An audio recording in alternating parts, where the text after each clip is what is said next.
میرے اعمال کی اصلاح کرم سے کر دے۔ الحمدللہ رب العالمین والصلاة والسلام علی سید المرسلین، اما بعد فاعوذ باللہ من الشیطان الرجیم، بسم اللہ الرحمن الرحیم۔ پڑھیے، الصلاة والسلام علیک یا رسول اللہ وعلی آلک واصحابک یا حبیب اللہ۔ الصلاة والسلام علیک یا نبی اللہ وعلی آلک واصحابک یا نور اللہ۔ پیارے پیارے اسلامی بھائیوں اور مدنی چینل کے ناظرین، درود پاک پڑھنے کے بے شمار فضائل و برکات ہیں۔ فرمانے آخری نبی رسول ہاشمی صلی اللہ تعالی علیہ وآلہ وسلم ہے، مسلمان جب تک مجھ پر درود پڑھتا ہے فرشتے اس پر رحمت بھیجتے رہتے ہیں۔ اب بندے کی مرضی ہے کم پڑھے یا زیادہ۔ یہ کیسا فرمان ہے، اور چند جملوں میں کیا کمال کی بات کر دی ہے کہ کتنی رحمتیں چاہیے، کب تک رحمتیں چاہیے، اب تمہاری مرضی ہے۔ جتنا پڑھنا ہے تمہیں کم پڑھنا ہے تو کم پڑھو، یا زیادہ پڑھنا ہے تو زیادہ پڑھو۔ مثال دیتا ہوں، دنیاوی مثال ہے چوٹ کرنے کے لیے، کہ کوئی بندہ آپ کے سامنے کھڑا ہو جائے، ہاتھوں میں اس کے پیسوں کی گڈیاں ہوں، ہزار ہزار کے نوٹ ہوں، کہتا جائے جتنے درود پڑھو اتنے 1000 روپے دوں گا، اب تمہاری مرضی ہے کتنے پڑھنے ہیں۔ تو بندہ کہے گا یار یہ گڈیاں تھوڑی تھوڑی اور لے آؤ، میں پڑھتا ہی رہوں گا، میں نے نہیں چپ ہونا۔ ہر درود پر 1000 روپے، وہ ایک درود پڑھے 1000 پکڑا دے، دوسرا پڑھے دوسرے پکڑا دے، تیسرا پڑھے تیسرے پکڑا، اور کتنے پڑھنے ہیں؟ ہم کہیں گے باقی سارے کام ختم، اتنے سارے پیسے مل جائیں گے۔ نبی پاک نے کیا خوبصورت بات کی ہے کہ بندے کی مرضی، جب تک درود پڑھتا رہے گا رحمتیں برستی رہیں گی۔ مجھے سچ بتاؤ، دنیا کے 1000 2000 5000 لاکھ 2 لاکھ کیا بیچتے ہیں میرے اللہ کی رحمت کے آگے؟ جس کے ساتھ رحمت الہی ہو جائے اس کے تو سارے غم دور ہو جائیں گے نا۔ اصل میں ہم لوگ ہیں فوری رزلٹ چاہنے والے لوگ، ہمیں لگتا ہے یار ابھی درود پڑھا ملا تو کچھ نہیں ہے۔ دنیا میں جو چیز فوراً ملتی ہے بندہ فوراً وہ کام کرتا ہے۔ دیکھیے، یاد رکھیے، کچھ معاملات وہ ہیں جن پر ہمارا ایمان اور یقین ہونا بہت ضروری ہے۔ ہمارا پورا جو اسلام ہے نا، وہ آپ اگر دیکھیں تو ہم غیب پر ہی تو ایمان لائے ہیں۔ ہم اللہ پر ایمان لائے ہیں، اللہ کو دیکھا تو نہیں ہے۔ ہم رسولوں پر ایمان لائے ہیں، ہم نے رسولوں کو بھی نہیں دیکھا۔ ہم نے قرآن پاک نازل ہوتے ہوئے بھی نہیں دیکھا، ہم نے یہ بھی مان لیا یہ قرآن آسمانی کتاب ہے، اللہ کی کتاب ہے۔ قیامت دیکھی نہیں، اس پر ایمان ہے۔ دوزخ دیکھی نہیں، جنت دیکھی نہیں، اتنی ساری غیب کی چیزوں پر ایمان ہے۔ اور انسٹنٹلی فوری طور پر جو رزلٹ آتا ہے وہ فوراً کرتے ہیں۔ جو نبی پاک کے سچے وعدے ہیں اس پر بعض اوقات عمل نہیں کرتے۔ ڈاکٹر کہتے کہ جناب اب تم نے چکناٹ کھانی ہے، یا اب تم نے کوئی میٹھی چیز کھانی ہے تو تمہارے ہارٹ کو پرابلم ہو جائے گا، نظر اندر نہیں آ رہا ہمیں، چونکہ ڈاکٹر کہہ رہا ہے تو مان جاتے ہیں۔ حالانکہ میٹھا کھانا حلال، چکنائی والی چیز کھانا حلال، جائز اگر ہے تو حلال ہے۔ ہم حلال کھانوں سے رک جاتے ہیں اس لیے کہ ڈاکٹر کہہ رہا ہے، اور حرام چیزوں سے نہیں رکتے حالانکہ نبی پاک فرما رہے ہیں۔ سوچ کا ڈفرنس دیکھیں۔ ہم یہ سوچتے ہیں کہ ہارٹ اٹیک نہ ہو جائے، مگر یہ نہیں سوچتے کہ ایمان پر اٹیک نہ ہو جائے۔ ہم یہ سوچتے ہیں کہ تھوڑی سی محنت کرتا ہوں تو پیسے مل جاتے ہیں، ہم یہ کیوں نہیں سوچتے کہ تھوڑی سی محنت کروں تو جنت مل سکتی ہے۔ یہ کسی کو درود پاک کوئی دیکھ لینا، جتنے درود پڑھیں اتنی رحمتیں ہیں۔ کتنا پڑھنا چاہیے تھا؟ ذرا مل کر کہیے سبحان اللہ، الحمدللہ، اللہ اکبر۔ کتنی دیر لگی؟ 15-20 سیکنڈ؟ کیا کما لیتے ہو؟ ذرا کبھی حساب کرنا، ایک دن میں 15-20-25 سیکنڈ میں کیا کما لیتے ہیں ہم؟ کچھ بھی نہیں۔ مگر اللہ نے نیکیاں کمانا ہمارے لیے کتنا آسان، اور کتنی بڑی بڑی نیکیاں۔ حدیث پاک کا مضمون ہے جو ایک بار سبحان اللہ کہے جنت میں درخت لگا دیا جاتا، ایک بار الحمدللہ کہے جنت میں درخت لگا دیا جاتا، ایک بار اللہ اکبر کہے جنت میں درخت لگ جاتا۔ کتنے درخت لگانے چاہیے تھے، لیکن پھر بھی نہیں۔ تھوڑی دیر تک جذبہ آتا ہے، بندہ تسبیح نکالتا ہے، پھر بھول جاتا ہے، پھر دنیا میں لگ جاتا ہے، پھر موبائل میں لگ جاتا ہے، پھر سوشل میڈیا ہے اور ہم ہیں اور غفلتیں ہیں۔ نہ کریں ایسا. زندگی بڑی مختصر ہے، اچانک چلے جائیں گے، میں بھی چلا جاؤں گا، آپ بھی چلے جائیں گے.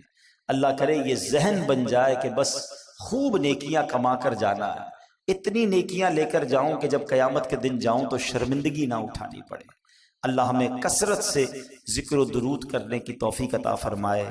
آئیے مل کر محبت کے ساتھ بآواز بلند درود پاک پڑھ لیں. صلو علی الحبیب صلی اللہ تعالی علی محمد صلی اللہ علیہ وسلم. ورد لب ہر دم درود و سلام ہو، ورد لب ہر دم درود و سلام ہو، یا شہ عرب و عجم کر دو کرم آمین. پیارے اسلامی بھائیوں، قرآن مجید فرقان حمید ہر پارہ، ہر رکوع، ہر سورت، ہر آیت اور ہر لفظ ہمارے لیے اللہ کی بہت بڑی نعمت ہے. قرآن کی شان سبحان اللہ، یہ کلام اللہ ہے، یہ سب سے بڑا نبی پاک علیہ السلام کا معجزہ ہے، اور یہ ہم پر اللہ کریم کا بہت بڑا انعام ہے. قرآن کے اتنے فضائل ہیں کہ میں ساری رات اگر صرف قرآن کی فضیلتیں ہی بیان کرتا رہوں تو ختم نہیں ہوگا. مگر ایک جملہ مولائے کائنات شیر خدا کرم اللہ تعالی وجہ الکریم کا اتنا کمال کا ہے کہ جس کو کہتے ہیں دل کے تار چھیڑ دیتا ہے. آپ کیا خوبصورت انداز میں قرآن کو سمجھاتے ہیں. شیر خدا ہے نا، علم کا. کہتے ہیں نا نبی پاک فرماتے میں علم کا شہر ہوں اور علی اس کا دروازہ ہے. تو باب علم ہے نا. کہتے ہیں جب میرا جی چاہتا ہے کہ رب مجھ سے بات کرے. کتنی بڑی بات ہے. اللہ سے ہم کیسے بات کر سکتے؟ کمیونیکیشن ود اللہ سبحانہ و تعالی. آج بڑے آدمی سے بات نہیں کر سکتے، نمبر نہیں ملتا، نمبر ملتا ہے تو فون نہیں اٹھتا، بیچ میں سیکرٹری، بڑے پرابلمز. اللہ سے بات کرنی ہے اور اللہ ہم سے بات کرے. کتنا کمال کا جملہ ہے. فرماتے جب میرا جی چاہتا ہے رب مجھ سے بات کرے، میں قرآن پڑھنے لگ جاتا ہوں، اور جب جی چاہتا ہے میں رب سے بات کروں، میں دعا کرنے لگ جاتا ہوں. ان دونوں کاموں میں کوئی زیادہ مشکل نہیں ہے. قرآن کیا ہے؟ کلام اللہ ہے نا، اللہ کا کلام ہے، تو گویا رب تم سے کلام کر رہا ہے. اور جب تمہیں رب سے بات کرنی ہے تو ہاتھ اٹھاؤ اور دعا مانگنا شروع کر دو، تم رب سے بات کرنا شروع کر دو گے. تو کلام اللہ کی تو کیا بات ہے. آج کلام الہی کی ایک صورت، یعنی میں بتانا یہ چاہ رہا ہوں کہ قرآن مجید فرقان حمید کا ہر لفظ، ہر آیت اور ہر صورت کیا کمال کا معنی رکھتی ہے اور کتنے شاندار میسیجز ہیں. آج قرآن پاک کی ایک بڑی مختصر صورت ہے، مگر اس صورت میں ہمارے لیے کیا کیا میسیجز ہیں اور کیسا دل ہلا دینے والا پیغام ہے. آئیے آج وہ آپ کو بتاتا ہوں. خادم مصطفیٰ صحابی رسول حضرت انس بن مالک رضی اللہ تعالیٰ عنہ فرماتے ہیں کہ پیارے آقا مکی مدنی مصطفیٰ صلی اللہ تعالی علیہ وآلہ وسلم کی مبارک عادت تھی کہ اگر کوئی صحابی 3 دن تک بارگاہ رسالت میں حاضر نہ ہوتے تو آپ ان سے متعلق پوچھتے کہ وہ کہاں ہیں، اور اگر وہ سفر پر ہوتے تو ان کے لیے دعا فرماتے، اگر مدینہ پاک میں ہوتے تو ان سے ملاقات کے لیے تشریف لے جاتے، اگر کوئی صحابی بیمار ہوتے تو میرے آقا ان کی عیادت کے لیے تشریف لے جاتے. ایک بار کا واقعہ کہ ایک انصاری صحابی رضی اللہ تعالیٰ عنہ 3 دن تک بارگاہ رسالت میں حاضر نہ ہوئے. نبی پاک علیہ الصلوۃ والسلام نے صحابہ سے پوچھا کہ وہ کہاں ہیں، نظر نہیں آ رہے. کہا حضور وہ تو شدید بیمار ہیں. یہ خبر سن کر سردار انبیاء محبوب خدا صلی اللہ تعالی علیہ وآلہ وسلم نے حضرت ابوبکر صدیق اور حضرت عمر فاروق اور چند دیگر صحابہ کو لیا اور ان کی عیادت کے لیے تشریف لے گئے. آئے ہائے، صحابی کی قسمت تو دیکھو، آقا بھی جا رہے ہیں، صدیق اکبر بھی جا رہے ہیں، عمر فاروق بھی جا رہے ہیں. سر بالی انہیں رحمت کی ادا لائی ہے، سر بالی انہیں رحمت کی ادا لائی ہے، حال بگڑا ہے تو بیمار کی بن آئی ہے. اب کیا ہوا؟ آقا علیہ الصلوۃ والسلام آخری نبی رسول ہاشمی صلی اللہ تعالی علیہ وسلم نے اپنے پیارے صحابی کو دیکھا، واقعی شدید بیمار تھے. آپ نے خوبصورت اور پیارے انداز میں تیمارداری فرمائی، احوال پوچھا، حال پوچھا. تو اس صحابی نے اپنا حال عرض کرتے ہوئے اپنی بیماری کا ایک بڑا کمال کا واقعہ بتایا کہ بیمار ہوا کیسے میں. کہتے حضور بات یہ ہے کہ ایک روز میں مغرب کی نماز میں آپ کی مسجد میں حاضر ہوا، آپ نماز پڑھا رہے تھے. میں آپ کے پیچھے نماز پڑھ رہا تھا اور آپ نے اس روز نماز میں سورہ قارعہ کی تلاوت کی. قرآن پاک کے 30ویں پارے میں یہ سورت ہے سورہ قارعہ. حضور آپ نے تلاوت کی. اس تلاوت کو سن کر نمازی کے اندر مجھ پر ایسا خوف خدا کا غلبہ ہوا, میں نے دعا کی اے اللہ مجھے دنیا ہی میں آزمائش میں ڈال دے, آخرت میں آزمائش میں نہ ڈالنا. حضور بس وہ دعا کرنا ہے اور میری ایسی حالت ہو گئی ہے, میں بیماری میں آ گیا ہوں, آزمائش میں آ گیا. اللہ اکبر. میرے آقا کیا پیارے آقا ہیں. نبی پاک علیہ الصلوۃ والسلام فرماتے ہیں کہ تم نے برا کیا, یہ بات درست نہیں ہے. کیا یہ درست نہیں تھا کہ تم اللہ عز و جل سے دنیا کی بھی بھلائی مانگتے اور آخرت کی بھی بھلائی مانگتے اور جہنم سے بچنے کی دعا بھی کرتے؟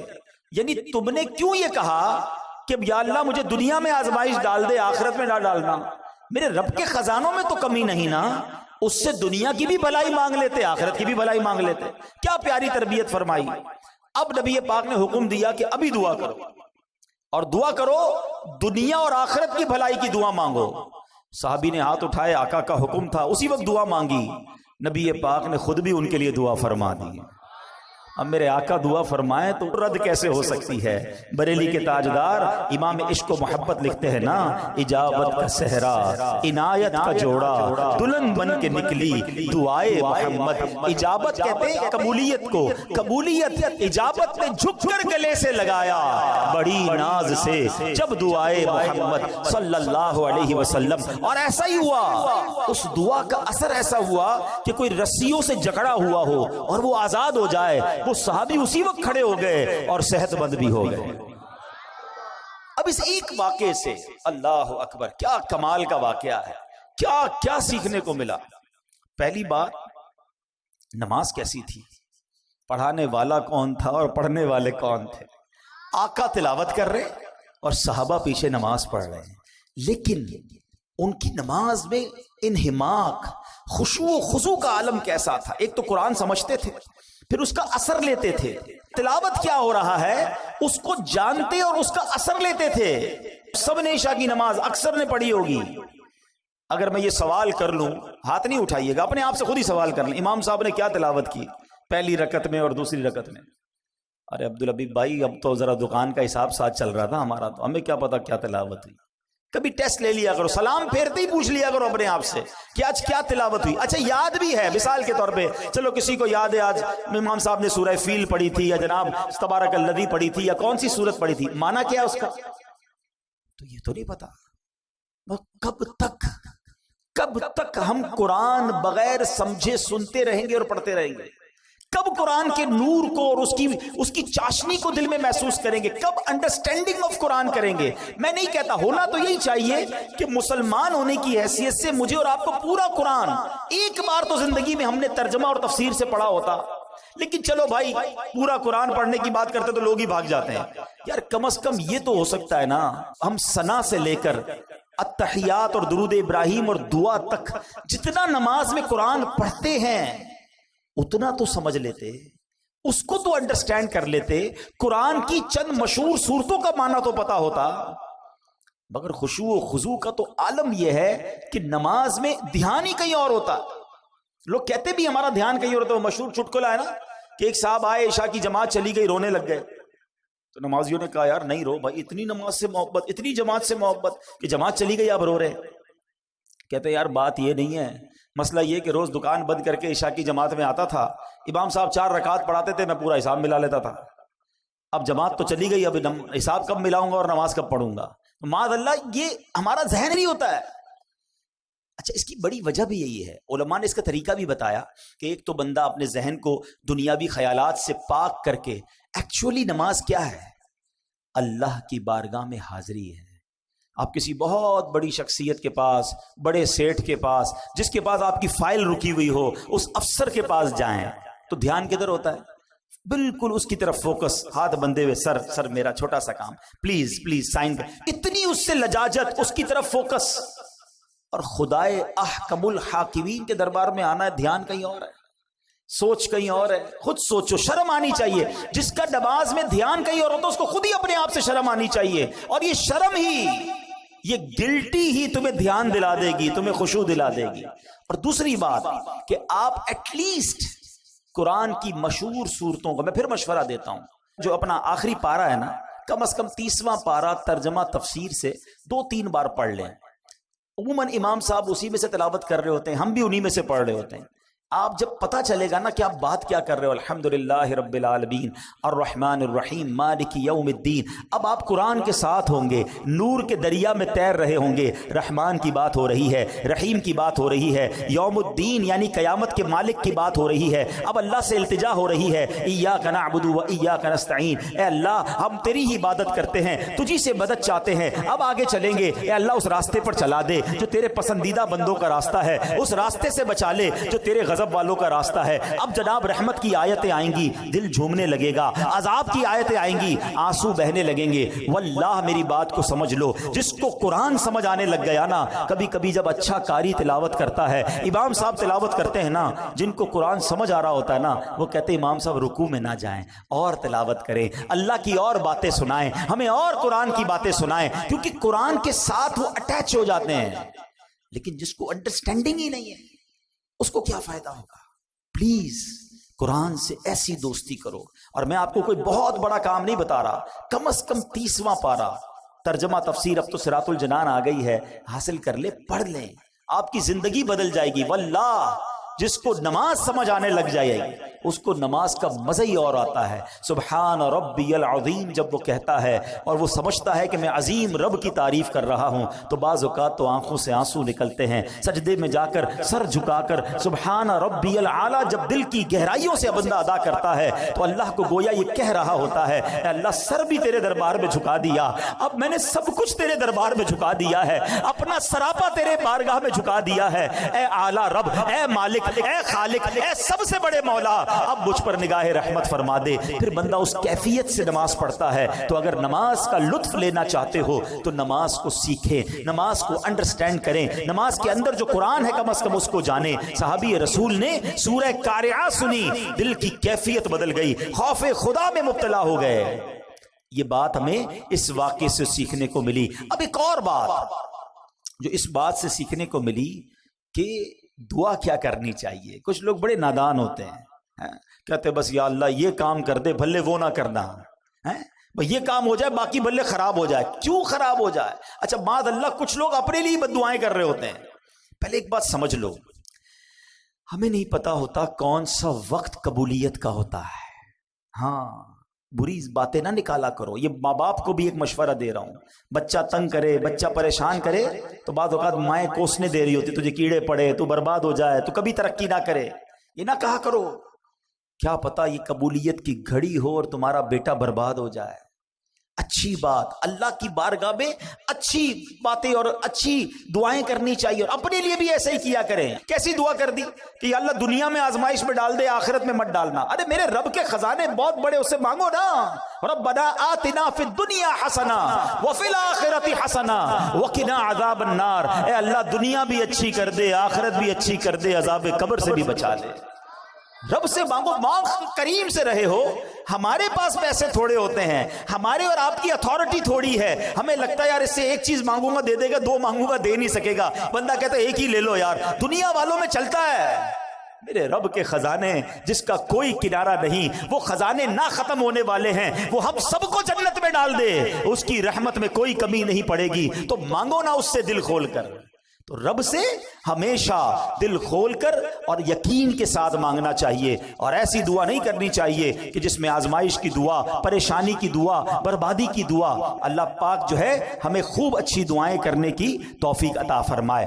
اب آتے ہیں اس سورہ قارعہ میں تھا کیا ایسا کہ صحابی رسول اتنے خوف زدہ ہو گئے۔ اب ذرا اس سورہ قارعہ کے بارے میں جانتے ہیں، اور اس سے آپ کو ایک اور بات بھی سیکھنے کو ملے گی کہ جب ایک سورت میں اتنا کچھ ہے تو جو پورا قرآن سمجھ رہا ہوگا، پورا قرآن پڑھے گا، تو اس کے دل میں کیسی کیسی باتیں، کیسے کیسے خزانے آنا شروع ہو جائیں گے۔ سورہ قارعہ جو ہے، یعنی جس مبارک سورت کی تلاوت انصاری صحابی نے زبان مصطفیٰ سے سنی، ان پر خوف خدا کا غلبہ ہوا۔ یہ قرآن کریم کی مختصر صورتوں میں سے ہے، 30ویں پارے میں ہے، اس میں 1 رکوع ہے اور 11 آیتیں، بس صرف 11 آیات تلاوت کرو تو 2 منٹ میں پوری ہو جاتی ہے. اور اس سورت میں قیامت کی ہولناکیوں کو بیان کیا گیا ہے. اور سورہ قاریہ کے مضامین کے لحاظ سے 3 حصے بنتے ہیں. نمبر 1 قیامت کی ہولناکیوں کا بیان ہوا. دوسرے حصے میں اس بات کا بیان ہوا کہ جب قیامت آئے گی تو اس وقت دنیا کی کیا حالت ہوگی، ایٹماسفیئر کیسا ہوگا. اور تیسرے حصے میں قیامت کے اختتام کا بیان ہے کہ امتحان کیسے ہوگا. اس سینیریو میں جب لوگوں کا ایگزام ہوگا تو وہ کیسے ہوگا. صرف 11 آیتوں میں رب نے قیامت کا نقشہ بھی کھینچ دیا اور کیا ہوگا اس میں یہ بھی بتا دیا. اب ذرا غور سے دل تھام کر، اللہ کرے کہ ہم پر بھی اس صحابی رسول کی کیفیت کا صدقہ نصیب ہو اور ہم قرآن سنیں اور اللہ کے خوف سے بھی لرزہ کریں جب بھیانک، خوفناک اور عذاب کی باتیں ہوں. اللہ قرآن میں فرماتا ہے بسم اللہ الرحمن الرحیم القارعۃ ما القارعۃ وما ادراک ما القارعۃ. القارعہ اس کا ترجمہ کیا اعلیٰ حضرت نے دل دہلانے والی. مل قارعہ کیا وہ دل دہلانے والی. وما ادراک مل قارعہ اور تم نے کیا جانا کیا ہے وہ دل دہلانے والی. 3 بار ایک ہی بات. القارعۃ مل قارعہ وما ادراک مل قارعہ. علماء بڑا پیارا اس میں جواب دیتے ہیں کہ قرآن کا ایک بہت خوبصورت اسلوب ہے، اسٹائل ہے قرآن کا کہ جب کسی بات پر انفسائز کرنا ہوتا ہے، تاکید دلانی ہوتی ہے، توجہ درکار ہوتی ہے، تو قرآن یہ انداز اختیار کرتا ہے. کلام اللہ کا یہ انداز ہے کہ لوگ خوب توجہ کریں. دیکھو بڑی اہم بات ہونے جا رہی ہے. اسی طرح کا انداز آپ کو سورہ قدر میں ملتا ہے. اِنَّا أَنزَلْنَاهُ فِي لَيْلَةِ الْقَدْرِ وما ادراک ما لیلۃ القدر. قرآن خود پوچھتا ہے بتاؤ تم نے کیا جانا لیلۃ القدر کیا ہے. پھر قرآن اس کے بعد خود ہی بتاتا ہے. قرآن گویا بتاتا ہے کہ لیلۃ القدر کیا ہے. بالکل اسی طرح یہاں یہ انداز ہے کہ تم نے کیا جانا کیا ہے دل دہلانے والی. اب القارعہ کس کو کہتے ہیں؟ مفسرین لکھتے ہیں کہ قارعہ قیامت کے ناموں میں سے ایک نام ہے. یہ لفظ کرعن سے بنا ہے. ایک چیز کو دوسری چیز پر اس زور سے مارا جائے کہ اس سے گرجدار آواز پیدا ہو، اس کو کرعن کہتے ہیں. یہ آواز جتنی زوردار اتنی ہی دل دہلانے والی ہوتی ہے. اگر آدمی غفلت میں ہو، اپنے دھیان میں بیٹھا ہو اور اچانک کوئی آواز آ جائے، مثال کے طور پہ اللہ نہ کرے کچھ زوردار دھماکہ سنائی دے، ہمارا دھیان کہیں اور ہو، فوراً انسان گھبرا جاتا ہے. گاڑی میں جا رہا ہے، کوئی بڑا ہارن بجا دے، بندہ ہل جاتا ہے. اچانک آنے والی آواز جو ہے وہ دل دہلا دیتی ہے. اب ذرا غور کیجئے کہ ہوگا کیا.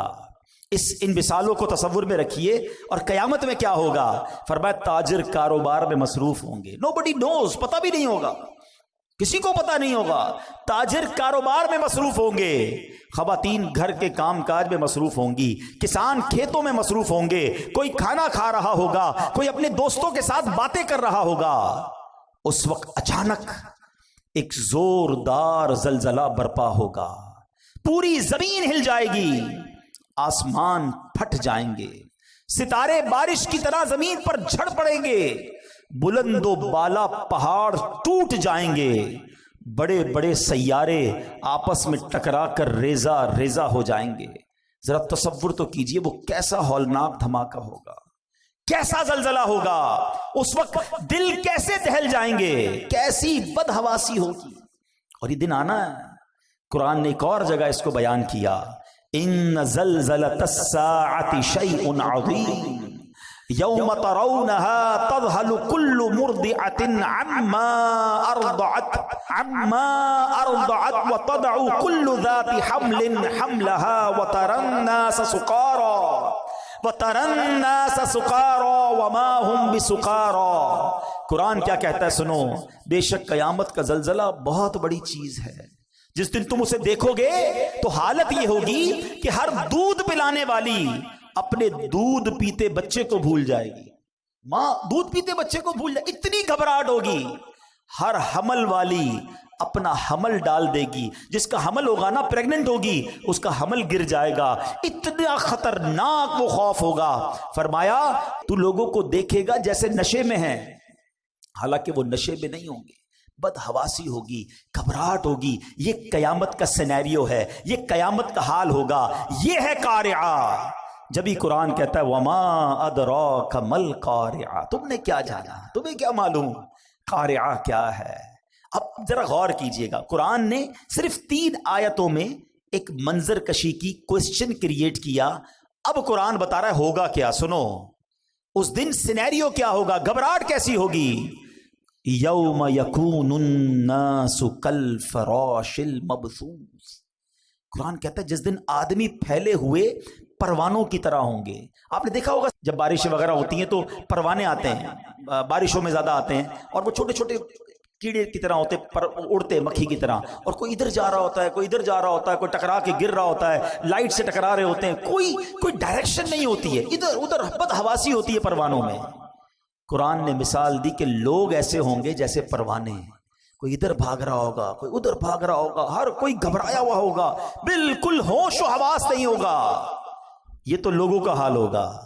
اب قرآن اگلی آیت میں کہتا ہے وَتَكُونُ الْجِبَالُ كَالْعِهْنِ الْمَنْفُوشِ، یہ پہاڑ جو ہے نا دنیا کی طاقتور ترین چیز ہے۔ آپ نے دیکھا ہوگا کتنے بڑے بڑے پہاڑ ہیں، اتنے دیو ہیکل جس کو کہا جاتا ہے پہاڑ، یہ پہاڑ ہلاؤ تو ہلتے نہیں ہیں، کتنے سال لگتے ہیں پہاڑ کو توڑنے میں۔ ہمارے سائیڈ ایریا وغیرہ میں پہاڑوں کو توڑ کے روڈ بنائے گئے تو ہم دیکھتے تھے سالوں لگتے تھے، ڈائنامٹ سے اڑانا پڑتا تھا، مگر تھوڑا سا حصہ ہلتا ہے اس کا۔ مگر اللہ فرماتا ہے جب قیامت کا زلزلہ آئے گا نا تو یہ پہاڑ پتہ ہے کیسے ہو جائیں گے، وَتَكُونُ الْجِبَالُ كَالْعِهْنِ الْمَنْفُوشِ، کہ کہا پہاڑ رنگ برنگی دھنکی ہوئی اون کی طرح ہو جائیں گے۔ یہ ہمارے علاقے میں بھی آپ نے دیکھا ہوگا، وہ رضائی بنانے والے کو، رضائی بنانے والا آپ نے دیکھا ہوگا ڈنڈی مارتا ہے رضائی پہ جب بنا رہا ہوتا، تو اون جو ہے نا، اون روئی وہ اڑتی ہے۔ قرآن کہتے ہیں جیسے یہ روئی اڑتی ہے نا، ایسے پہاڑ اڑ رہے ہوں گے۔ صرف 2 آیتوں میں ہمارے سامنے قیامت کا نقشہ آ گیا کہ لوگ بدحواس ہوں گے، یوم یکون الناس کالفراش المبثوث، اور پہاڑ کیسے ہوں گے، وَتَكُونُ الْجِبَالُ كَالْعِهْنِ الْمَنْفُوشِ، کہ پہاڑ تو اون کی طرح اڑ رہے ہوں گے۔ اب ہمارا کیا ہوگا؟ یہی خوف بہت تھا نا؟ نہیں ابھی تو بات شروع ہوئی ہے۔ اب ذرا انڈرسٹینڈ کرو بات کو۔ اللہ نہ کرے کوئی اچانک آفت آ جائے، کوئی ٹینشن آ جائے، زلزلہ آ جائے اور آپ بھاگ رہے ہوں، اور کوئی بندہ آپ کو روکے، یار رکو ذرا بتاؤ تم نے آج دن کیسے گزارا ہے، تو آپ کہیں گے اللہ کے بندے حالت دیکھ رہے ہو، اتنی بڑی ٹینشن میں تم مجھ سے سوال کر رہے ہو۔ مگر سنو، اتنے خطرناک ماحول میں ہم سب سے سوال کیے جائیں گے، 1-2 دن کے لیے نہیں، پوری زندگی کا حساب بھی اسی حالت میں دینا ہوگا۔ اب آگے قرآن کیا کہتا ہے، سنو، اللہ اکبر۔ میں آگے آیت لے جانے سے پہلے ذرا مزید قیامت کیسے آئے گی، میرے آقا مدینے والے مصطفیٰ صلی اللہ علیہ وسلم نے بڑی ڈیٹیل میں صحابہ کرام کو بتایا۔ آقا علیہ الصلوۃ والسلام فرماتے ہیں بے شک اللہ پاک نے زمین و آسمان بنانے کے بعد سور کو بنایا اور حضرت اسرافیل علیہ الصلوۃ والسلام کو عطا فرما دیا۔ ہم نے یہ بچپن سے سنا ہے کہ حضرت اسرافیل سور پھونکیں گے، آج ڈیٹیل میں سن لو وہ سور ہے کیا اور وہ کتنا بڑا ہے۔ تو حضرت اسرافیل کے بارے میں نبی پاک فرماتے ہیں کہ حضرت اسرافیل سور کو اپنے منہ میں لیے ہوئے ہیں اور عرش الہی کی طرف دیکھ رہے ہیں کہ اور انتظار میں ہیں کہ سور پھونکنے کا کب حکم دیا جاتا ہے، یعنی وہ ریڈی بیٹھے ہیں، تیار ہیں، جب رب کی طرف سے حکم آنا ہے حضرت اسرافیل نے سور پھونک دینی ہے۔ حضرت ابو ہریرہ فرماتے ہیں میں نے عرض کی یا رسول اللہ صلی اللہ علیہ وسلم یہ سور ہے کیا؟ کیا بات ہے صحابہ کرام کی، اتنے سوالات کر لیے، اتنے ڈیٹیل کوئسچن کر لیے، ہمیں سمجھنا آسان ہو گیا۔ سنو نبی پاک فرماتے ہیں آج ڈیٹیل میں سمجھ لو۔ آقا نے فرمایا ایک نورانی سینگ ہے۔ عرض کی گئی حضور کتنا بڑا ہے؟ فرمایا بہت بڑا ہے، اس ذات کی قسم جس کے قبضے میں میری جان ہے، سور کا دائرہ زمین و آسمان کی چوڑائی جیسا ہے، اتنا بڑا، یوں سمجھیے، اب اس کو نارمل زبان میں سمجھانے کے لیے وہ ہارن جس طرح ہوتا ہے، ایک پائپ جس طرح ہوتا ہے، سور اس طرح کا ہے، مگر وہ اتنا بڑا ہے کہ اس کا جو دائرہ ہے وہ زمین و آسمان کی چوڑائی جیسا ہے۔ اور حضرت اسرافیل کو اللہ کریم 3 بار سور پھونکنے کا حکم فرمائے گا۔ یہ سور 3 بار پھونکا جائے گا، یاد رکھیے گا۔ نمبر 1، پہلی بار نفخہ فزع یعنی گھبراہٹ کی پھونک ہوگی۔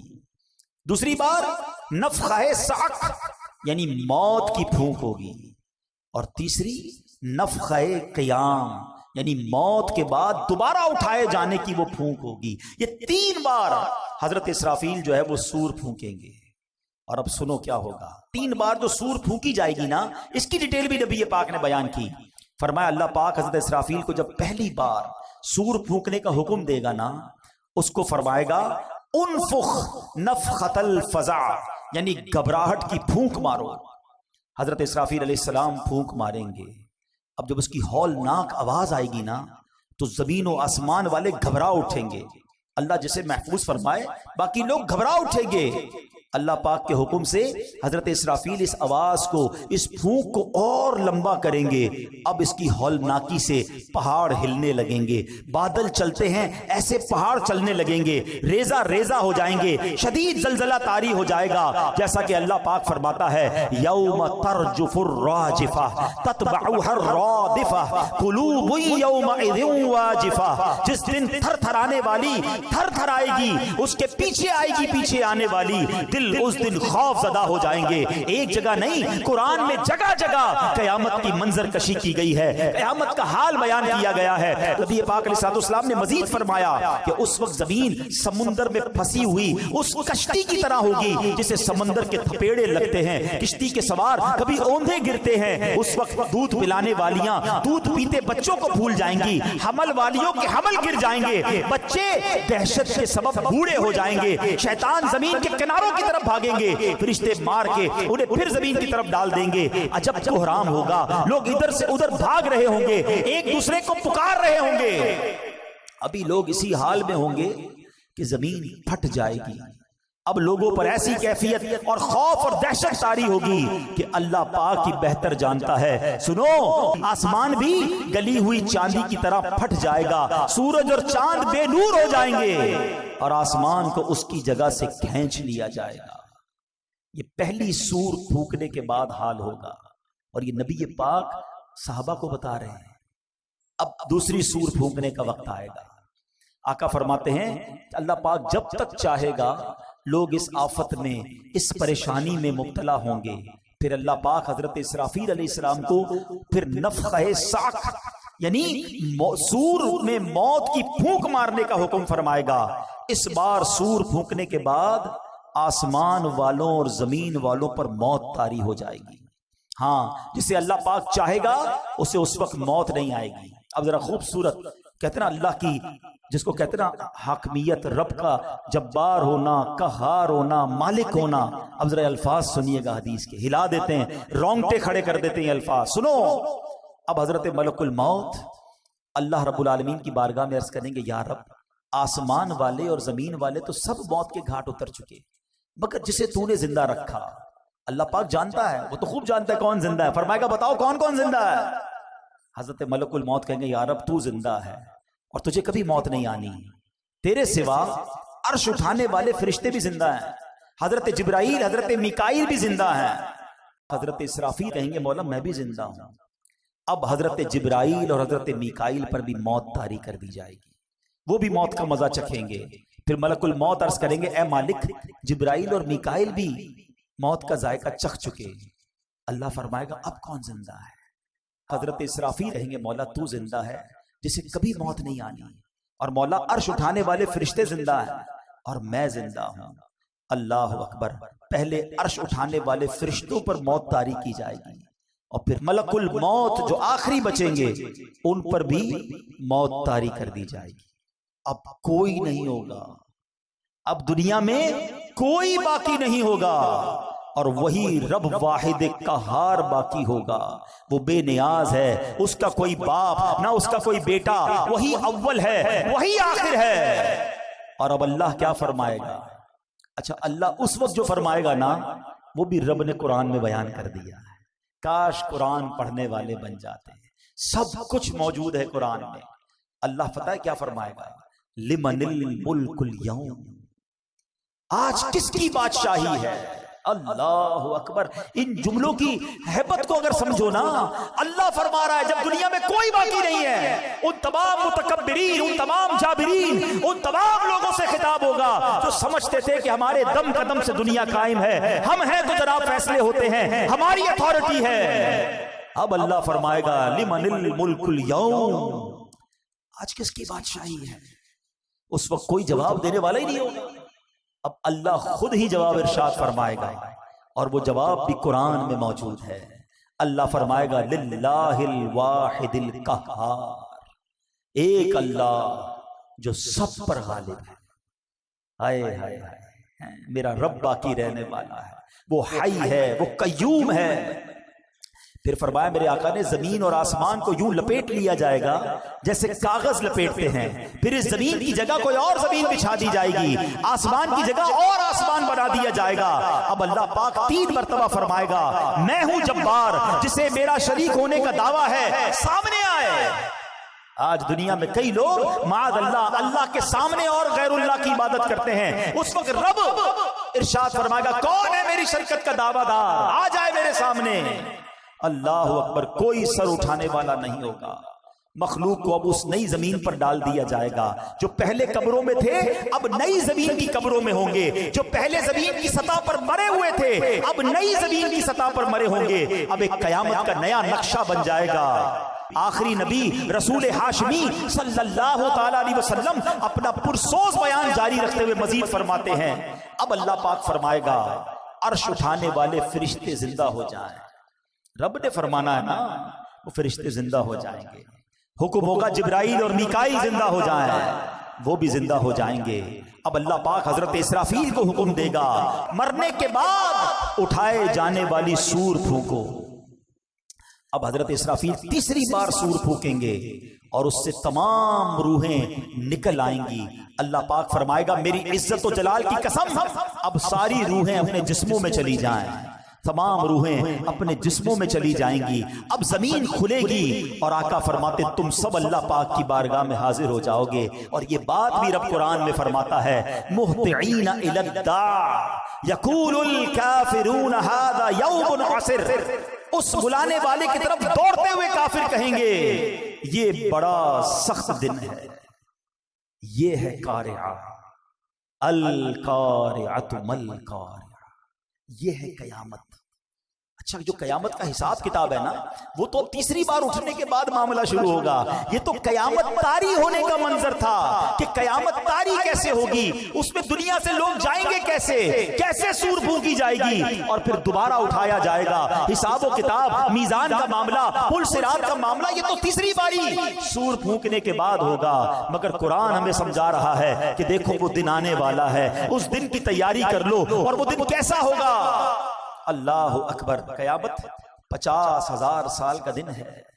میدان محشر کی گرمی کیسی ہوگی کہ پہلے لوگوں کے جسم سے پسینہ نکلے گا اور 70 گز زمین میں جذب ہوگا اور اس کے بعد زمین اور پسینہ نہیں پی سکے گی. تو پھر یہ پسینہ اوپر اٹھے گا، کوئی اپنے ٹخنوں تک پسینے میں ہوگا، کوئی گھٹنے تک ہوگا. کچھ گناہگار تو ایسے ہوں گے جو اپنے ہی پسینے میں ڈبکیاں کھا رہے ہوں گے. اب اس کیفیت میں کیا ہوگا؟ اللہ اکبر. کبھی گرمیوں کے دن ہوں، کام کاج سے ہم گھر پہنچے اور پسینہ ٹپک رہا ہو ہیں، جیسے دروازے میں داخل ہو گھر والے کہیں ذرا رکو رکو 5-6 باتیں پوچھنی ہیں.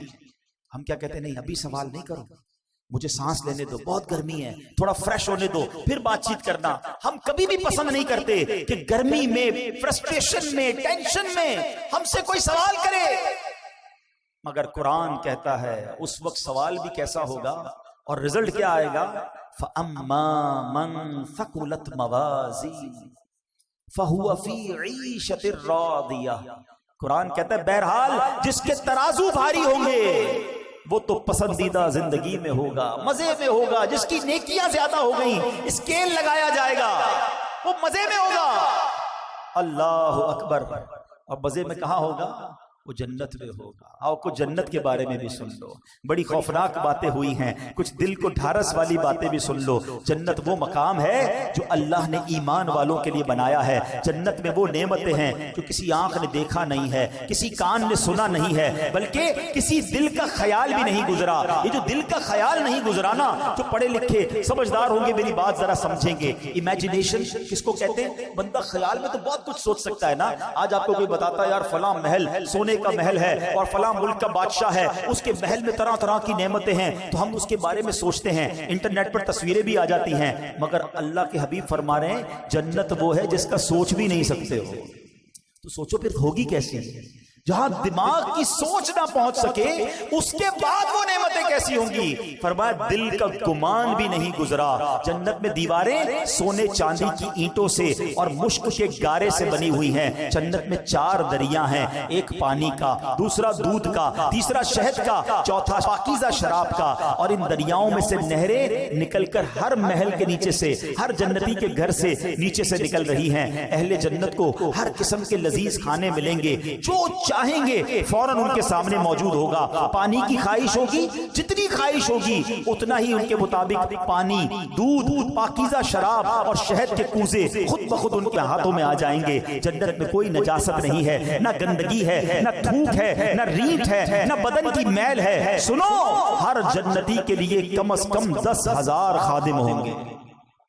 ہر خادم کے ہاتھ میں چاندی کا پیالہ ایک ہوگا, دوسرے ہاتھ میں سونے کا پیالہ ہوگا. ہر پیالے میں طرح طرح کی نعمتیں ہوں گی. جنتی شخص نعمتیں کھاتا جائے گا, لذت بڑھتی جائے گی. یہ بھی بڑی کمال کی بات ہے, سمجھدار لوگ سمجھیں گے. بڑی بھوک لگی ہو سکتا ہے ابھی بھی لگی ہو کسی کو, تو بات جلدی سمجھ آئے.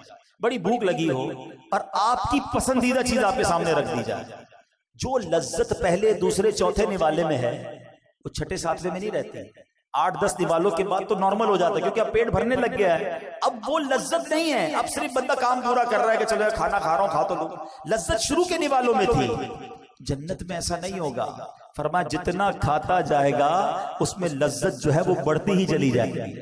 ہر نوالے میں 70 ذائقے ہوں گے, ہر ذائقہ پہلے سے جدا ہوگا. جنتیوں کے لباس پرانے نہیں ہوں گے, ان کی جوانی فنا نہیں ہوگی, ہمیشہ ہمیشہ جنت میں رہیں گے. اللہ اکبر. سو کتنے خوش نصیب ہوں گے جن کے اعمال نامے نیکیوں کے بھاری ہو جائیں گے. فَأَمَّا مَنْ ثَقُلَتْ مَوَازِينُهُ فَهُوَ فِي عِيشَةٍ رَاضِيَةٍ. مزے ہوں گے. لیکن آگے قرآن ڈرا رہا ہے, سمجھا رہا ہے زندگی کیسے گزارنی ہے. سنو, وَأَمَّا مَنْ خَفَّتْ مَوَازِينُهُ فَأُمُّهُ هَاوِيَةٌ.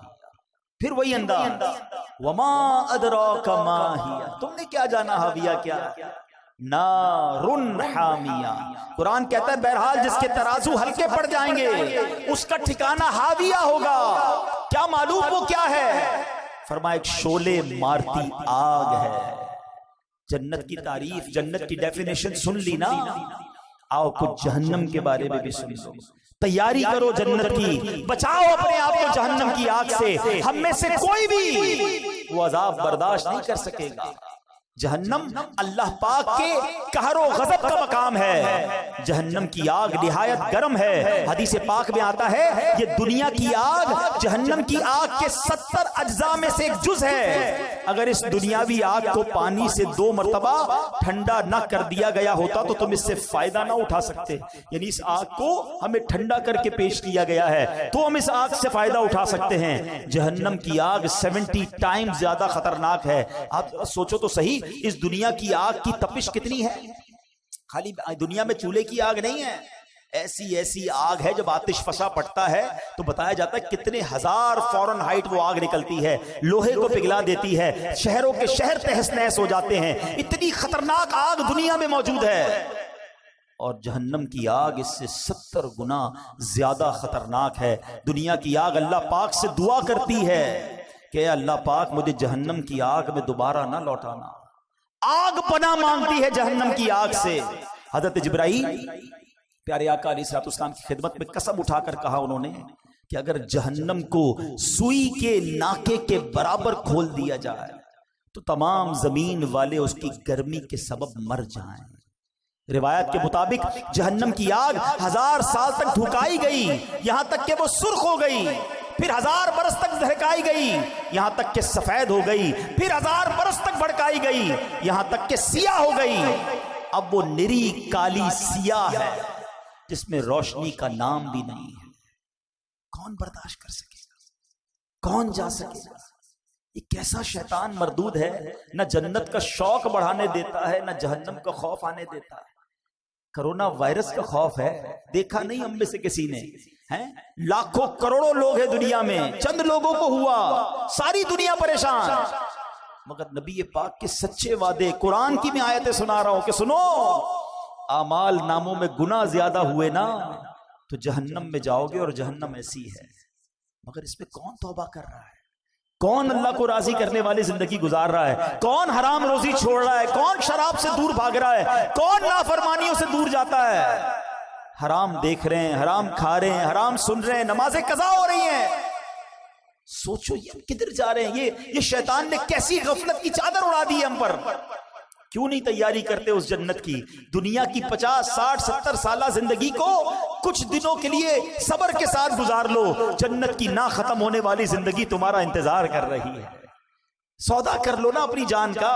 دنیا میں اگر آپ کو کوئی کہہ دے یار تمہارے پاس 1000 روپے ہیں مجھے دے دو، اس کے بدلے میں تمہیں 1 ارب روپے دے دوں گا، بندہ کہے گا بالکل لے لو۔ بالکل، یہ تو کمپیریزن ابھی بھی دنیا میں بنتا ہے، مگر جنت اور دنیا کا کوئی کمپیریزن نہیں۔ مگر سمجھانے کے لیے کہ اے بندے 50 60 70 سال میری فرما برداری میں گزار لے، نہ ختم ہونے والی جنت کی ابدی نعمتیں میں تجھے عطا فرما دوں گا۔ مگر ہم اس سودے کے لیے تیار ہی نہیں ہو رہے، ہم اپنے آپ کو تیار ہی نہیں کر پا رہے۔ خدا را آج سورہ قارعہ اور قیامت کے احوال سن کر، جہنم کی ہولناکی کو سن کر، ہم زندگی میں کچھ فیصلہ کریں، اپنے آپ کو بدلنے کی کوشش کریں۔ اپنے بیان کے آخر میں ایک دل دہلانے والا واقعہ جب میں نے پڑھا، صحابی رسول حضرت عبداللہ ابن مسعود رضی اللہ عنہ سے روایت ہے کہ ایک بار ایک شخص بارگاہ رسالت میں حاضر ہوا، عرض کیا یا رسول اللہ صلی اللہ تعالی علیہ وسلم، کوئی ایسا مومن بھی ہے جو جہنم میں باقی رہ جائے گا؟ ذرا غور سے سنیے گا، ہو سکے تو سر جھکا کر سنیے۔ فرمایا ہاں، ایک شخص جو جہنم کے گہرے گھڑے میں ہوگا اور اونچی آواز سے یا حنانو یا منان پکار رہا ہوگا، اس کی آواز بلند ہوگی، اس آواز کو حضرت جبرائیل سنیں گے، کہیں گے العجب العجب، عجیب بات ہے، عجیب بات ہے۔ پھر حضرت جبرائیل علیہ السلام اللہ عز و جل کے عرش کے سامنے حاضر ہوں گے، سر سجدے میں رکھ دیں گے۔ اللہ پاک فرمائے گا ارفع راسک یا جبرائیل، اے جبرائیل اپنا سر اٹھاؤ۔ حضرت جبرائیل علیہ السلام سر اٹھائیں گے، اللہ پاک فرمائے گا جبرائیل تم نے کیا عجیب چیز دیکھی ہے؟ عرض کریں گے یا اللہ میں نے ایک آواز سنی ہے، کوئی شخص جہنم کے گہرے گھڑے میں یا حنان یا منان پکار رہا۔ اللہ پاک فرمائے گا جبرائیل مالک یعنی داروغہ جہنم کے پاس جاؤ اور انہیں کہو کہ وہ بندہ جو یا حنان یا منان پکار رہا ہے اسے جہنم سے نکال لاؤ۔ حضرت جبرائیل علیہ السلام جہنم کے دروازے پر تشریف لے جائیں گے، دستک دیں گے، حضرت مالک باہر آئیں گے، حضرت جبرائیل علیہ السلام انہیں اللہ پاک کا حکم سنائیں گے۔ حکم سن کر حضرت مالک علیہ السلام جہنم کے اندر جائیں گے۔ ہمارے پیارے آقا علیہ السلام نے فرمایا جیسے ماں اپنے بچوں کو پہچانتی ہے، حضرت مالک ایسے ہی جہنم کو پہچانتے ہیں۔ اس کے باوجود آپ یا حنان یا منان کہنے والے شخص کو تلاش نہیں کر پائیں گے۔ باہر تشریف لائیں گے، حضرت جبرائیل سے عرض کریں گے اے جبرائیل جہنم نے گہرا سانس لیا ہے، اس لیے کون سی چیز پتھر ہے، کون سی چیز لوہا ہے اور کون انسان ہے اس کی پہچان نہیں ہو رہی۔ حضرت جبرائیل پھر اللہ کی بارگاہ میں سجدہ کریں گے، اللہ پاک ارشاد فرمائے گا اے جبرائیل سر اٹھاؤ، تم یا حنان یا منان کہنے والے کو کیوں نہیں لائے؟ جبرائیل عرض کریں گے مولا داروغہ جہنم حضرت مالک نے بھی معذرت کر لی ہے، کہتے جہنم نے سانس لیا ہے، اس کی وجہ سے پتھر لوہے اور انسانوں کے درمیان کوئی فرق نہیں بچا۔ اللہ گویا سبھی جل کر جس کو کہنا کوئلہ بن چکے، کسی چیز کی پہچان نہیں ہو پا رہی ہے۔ اللہ پاک فرمائے گا جبرائیل مالک سے کہو میرا بندہ جہنم کے فلاں گھڑے میں فلاں کونے میں اس طرح پڑا ہوا ہے. حضرت جبرائیل جہنم کے دروازے پر جائیں گے اور حضرت مالک کو یا حنان یا منان پکارنے والے کا پتہ بتائیں گے. حضرت مالک جہنم کے اندر جائیں گے تو دیکھیں گے ایک شخص ہے، اس کے پاؤں اس کی پیشانی کے ساتھ اور ہاتھ گردن کے ساتھ بندھے ہوئے ہیں اور جہنم کے سانپ بچھو اس کے ساتھ لپٹے ہوئے ہیں. حضرت مالک اس کی زنجیریں توڑ دیں گے اور جہنم سے نکال کر حضرت جبرائیل علیہ السلام کے حوالے کر دیں گے. حضرت جبرائیل اسے عرش الہی کے سامنے لے کر حاضر ہوں گے، سر سجدے میں رکھیں گے. اللہ پاک فرمائے گا اے جبرائیل سر اٹھاؤ. جبرائیل علیہ السلام سر اٹھائیں گے. اب اللہ پاک اس بندے سے فرمائے گا اے میرے بندے، کیا میں نے تیری بہترین تخلیق نہیں کی تھی؟ کیا میں نے تیری طرف رسول نہیں بھیجے تھے؟ کیا ان رسولوں نے تمہیں میری کتاب نہیں سنائی تھی؟ کیا میرے رسولوں نے تجھے نیکی کا حکم نہیں دیا تھا؟ تجھے برائی سے منع نہیں کیا تھا؟ وہ بندہ ساری باتوں کو مانے گا، اقرار کرے گا یا اللہ تو نے میری بہت اعلیٰ تخلیق فرمائی، تیرے رسول بھی تشریف لائے، انہوں نے تیرے احکام بھی سنائے. اللہ پاک فرمائے گا پھر تو نے فلاں گناہ کیوں کیے؟ وہ عرض کرے گا یا اللہ میں نے اپنی جان پر ظلم کیا جس کی سزا میں مجھے جہنم میں ڈال دیا گیا. اللہ اس کے باوجود میری امید نہیں ٹوٹی، مجھے تیری رحمت سے امید تھی، اسی لیے میں یا حنان یا منان پکارتا رہا. مولا تو نے اپنے فضل سے مجھے جہنم سے نکالا ہے، یا اللہ مجھ پر رحم فرما دے. اللہ پاک فرمائے گا اے فرشتوں گواہ ہو جاؤ، میں نے اس بندے پر رحم کیا اور اسے معاف کر دیا. رحمت دا دریا الہی ہر دم وغدہ تیرا، جے قطرہ بخشے میں کم بڑھ جاوے میرا. عدل کرے تے تھر تھر کمبن اچھیاں شانہ والے، فضل کرے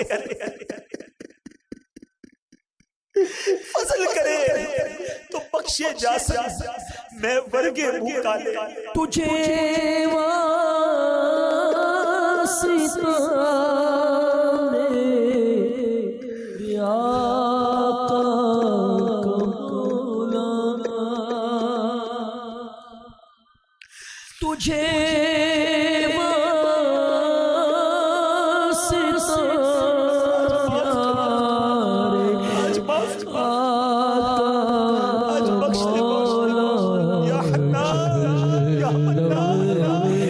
مجھے کو بچایا الہی جلوے سے، مجھے کو بچایا. اے رب کریم گناہ کر چکے، خطائیں کر چکے، بس آج آؤ میٹھے اسلامی بھائی اللہ سے سچی توبہ کرتے ہیں. دوستی کر لو مالک سے، تو بڑا کریم ہے. دنیا والے نہیں معاف کرتے ہیں. عدالت میں جاؤ نا اور اپنے جرم کا اقرار کرو تو سزا سنائی جاتی ہے. جج یہ نہیں کہتا تم نے مان لیا تو جاؤ معاف کرتا ہوں، مگر میرے رب کی عدالت کے دستور نرالے ہیں. بس مجرم ایک بار مان لے، شرمسار ہو جائے، توبہ کر لے. بڑا کریم ہے. دیکھو نا میں نے اور آپ نے کتنی بار اپنی ماں کی بات نہیں مانی، مگر جب بھی ماں کے پاس گئے اس کے پیر پکڑ لیے، اس کو لجاجت کے ساتھ روتے ہوئے منایا، ماں نے سینے لگایا نا.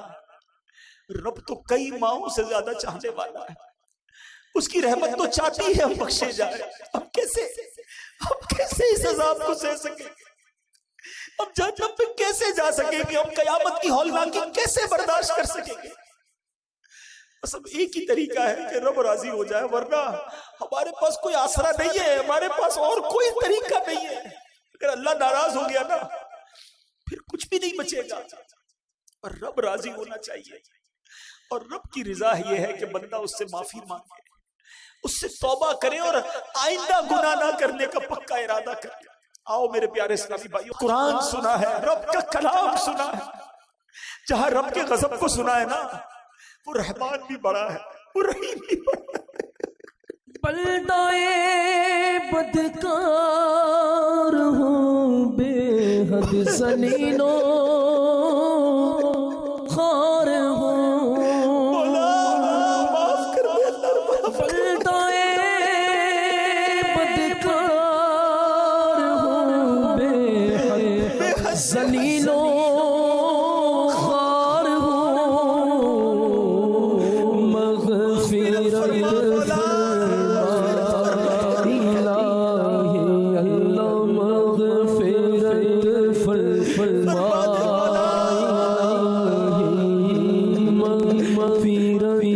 فرما اللہ تیرے سوا کون ہے کس کے لیے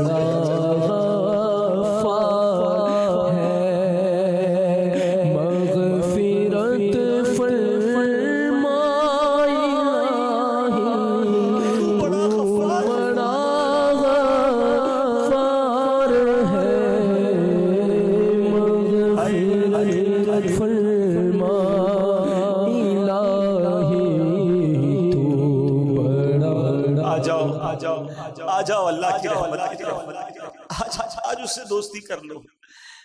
اگر میرا کوئی ایسا بھائی بیٹھا ہے جو نمازیں قضا کرتا ہے، توبہ کر، بس اب سچی پکی نیت کر لو کہ آج کے بعد نماز قضا نہیں کروں گا.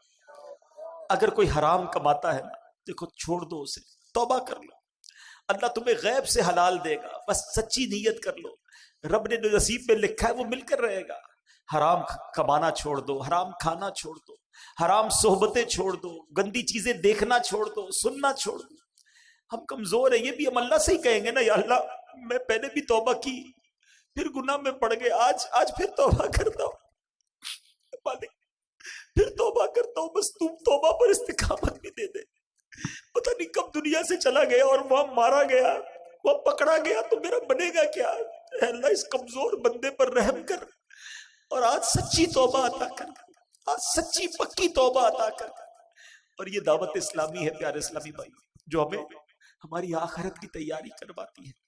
ہم کچھ بھی کر لے، قیامت تو آئے گی نا، حساب کتاب تو ہوگا نا، اس سے بچ کوئی نہیں سکتا.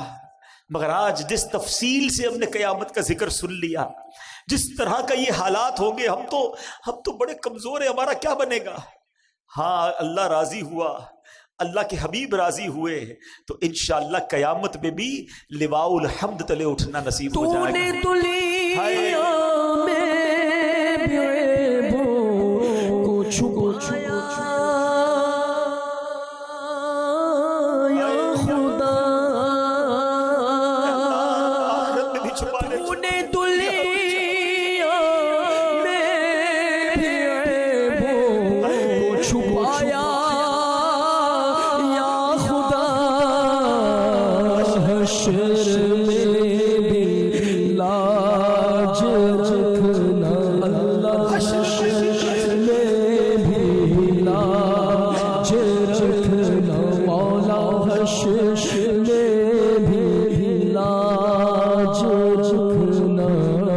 تو بڑا ستار ہے، حشر میں بھی لاج رکھنا،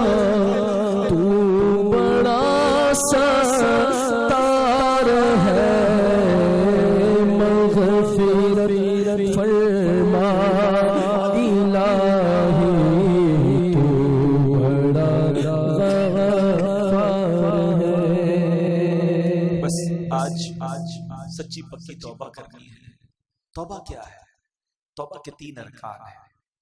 ایک، بندہ شرمندہ ہو جائے، مانے میں گناہگار ہوں، ندامت کرے، کہے اللہ کو غلطی ہو گئی، مانتا ہوں مالک مجرم. دوسرے نمبر پر اب گناہ نہ کرنے کا پکا ارادہ. تیسرا، اس وقت موجودہ یہ گناہ چھوڑ دے. یہ نہ سوچو کہ میں توبہ کروں گا پھر گناہ کر لوں گا، یہ بھی شیطان کا وار ہے. ہمارا کام توبہ کرنا ہے. انشاءاللہ رب کریم ہمیں توبہ پر استقامت بھی وہی عطا فرمائے گا. اللہ پاک عمل کرنے کی توفیق عطا فرمائے. میرے اعمال کی اصلاح کرم سے